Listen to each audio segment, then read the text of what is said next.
much.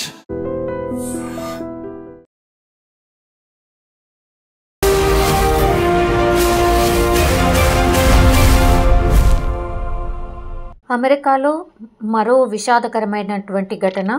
తెలంగాణకు చెందినటువంటి విద్యార్థి చనిపోయాడు. ఎల్బీ నగర్ పరిధిలో బిఎన్ నగర్కు చెందినటువంటి పోలే చంద్రశేఖర్ 2023లో ఆయన బీడిఎస్ పూర్తి చేసి పై చదువుల కోసం అమెరికా వెళ్ళిండు. అక్కడ మాస్టర్స్ కోర్సు కొనసాగిస్తూ పార్ట్ టైంగా ఒక హెల్త్ కేర్ సెంటర్లో పనిచేస్తున్నటువంటి సమాచారం అయితే అందుతోంది. అయితే శనివారం తెల్లవారుజామున డాలస్లోని నార్త్ మాక్ ఆర్థర్ బులేవార్డ్ ప్రాంతంలో ఈ సంఘటన అయితే జరిగింది. షాపింగ్ సెంటర్ సమీపంలో ఒక గుర్తు తెలియనటువంటి వ్యక్తి కాల్పులు జరిపారు.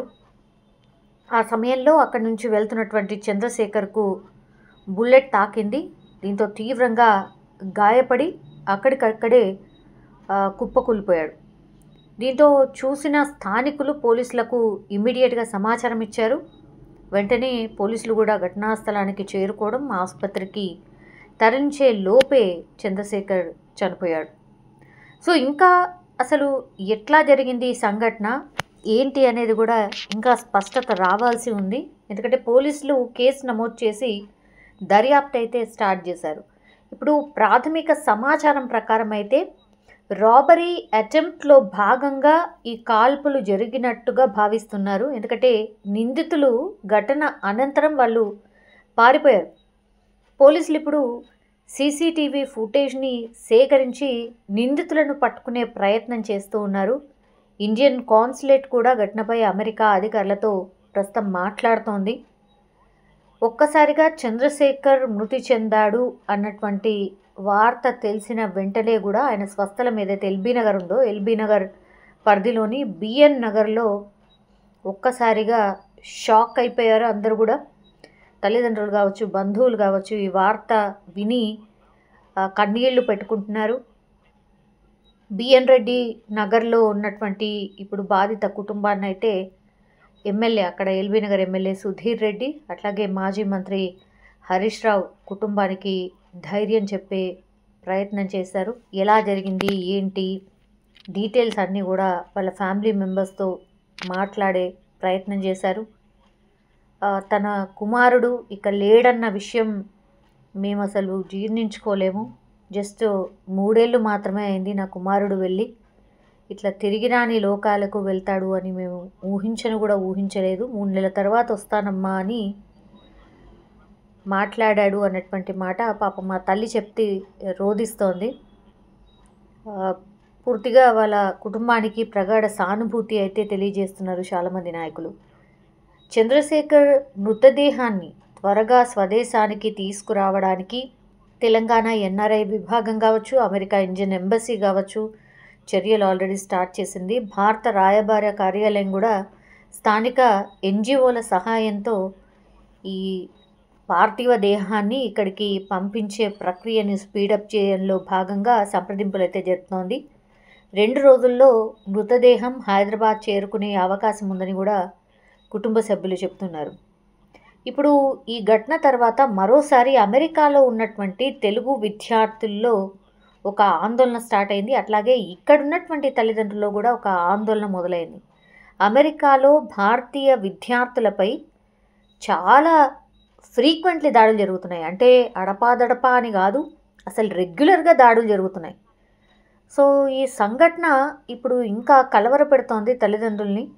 ఈ విద్యార్థుల భద్రతకు సంబంధించి అమెరికాలో ఉన్నటువంటి యూనివర్సిటీస్ కావచ్చు, కాన్సులేట్లు కావచ్చు ప్రత్యేక చర్యలు తీసుకోవాలి అని తెలుగు అసోసియేషన్లతోని మాట్లాడుతూ తల్లిదండ్రులు చెప్తున్నారు. అట్లాగే తెలుగు అసోసియేషన్స్ కూడా మాట్లాడుతున్నాయి.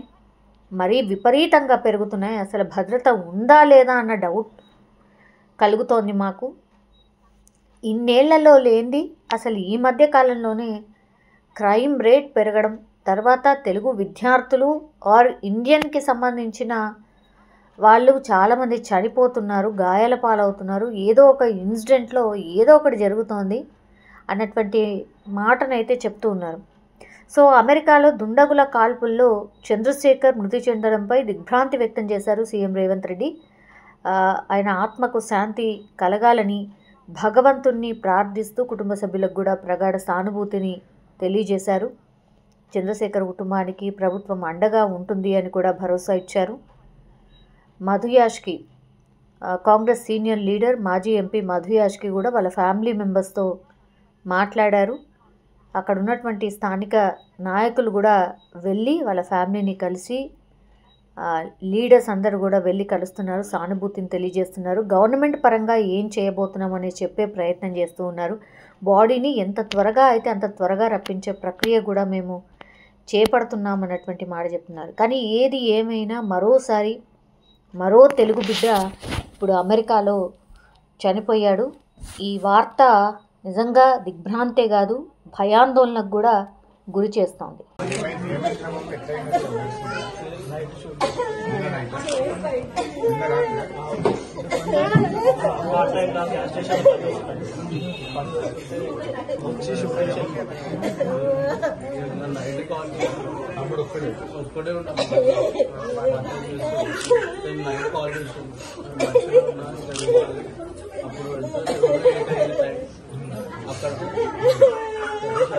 వస్తుంది అంటే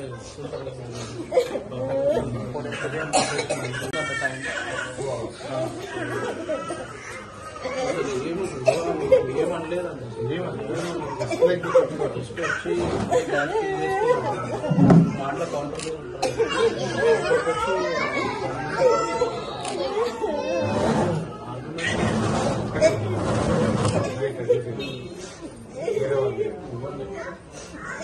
ఒకటే స్టేషన్ ఇక్కడ బిజినెస్ అయిపోయింది. అక్కడ బిజినెస్ కంప్లీట్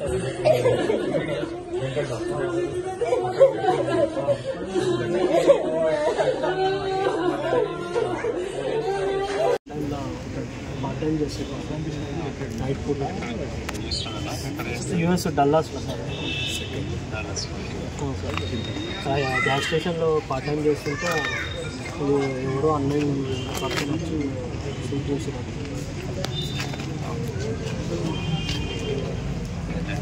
మొన్ననే పీజీ అవును సార్, మొన్న ఇక్కడ వీడియోస్ చేసిండు టెంటల్ లాక్డౌన్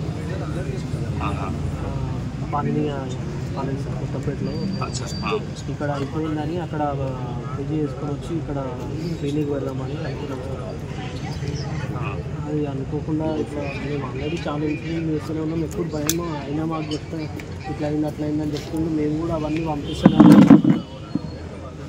చాలా జాగ్రత్తగా ఉండు అది ఇది అని చెప్తూనే ఉన్నాం. కానీ ఇక ఆయన పార్ట్ టైం వేసుకొని మమ్మల్ని పైసలు అడగలేక ఆయన ఖర్చుల గురించి అని పార్ట్ టైం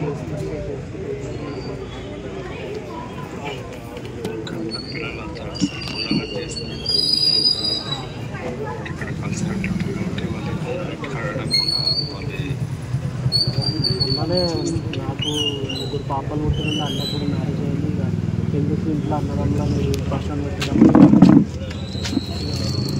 లేకుండా పార్ట్ టైం చేసుకోవడం అక్కడ సర్వే అవుతుంది.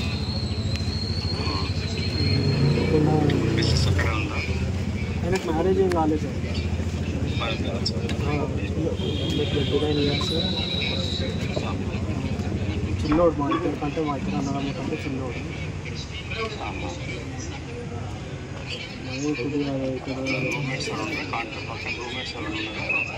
రూమ్మేట్స్ అంటే ఎవరు లేరు, కానీ ఫ్రెండ్స్ ఉన్నారు సార్, క్లోజ్ ఫ్రెండ్స్.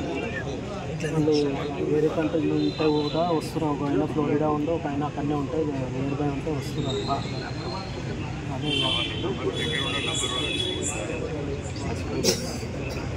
సార్ కొద్దిగా బాడీ వచ్చేటట్టు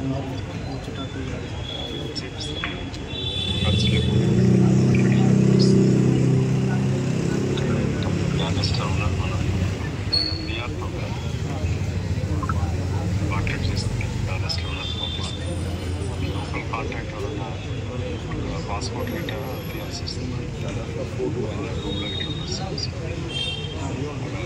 ఈస్టర్న్లో ఇండియన్ కాన్సులేట్తో మాట్లాడి పాస్పోర్ట్ సెంటర్లోకి వాటి తీసుకోవడానికి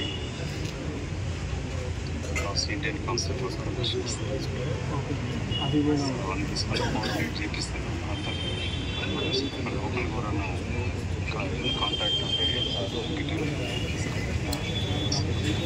ఉన్నారు సార్ పర్మనెంట్గా చూసుకునే వాళ్ళు ఉన్నారు. ఒక్కడే ఉంటాడా లేక రూమ్ షేర్ చేస్తారా?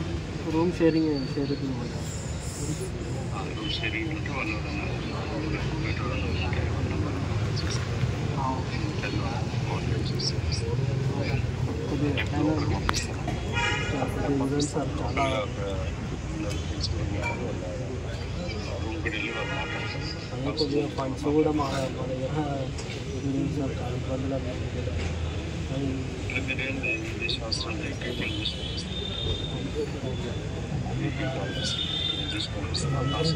మాట్లాడాలి.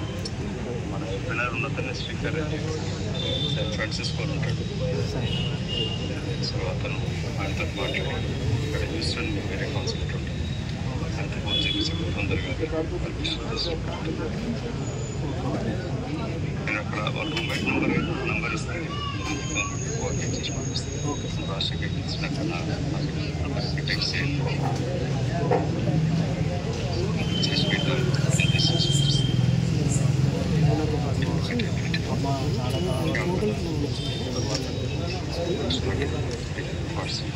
మాట్లాడుతున్నాను.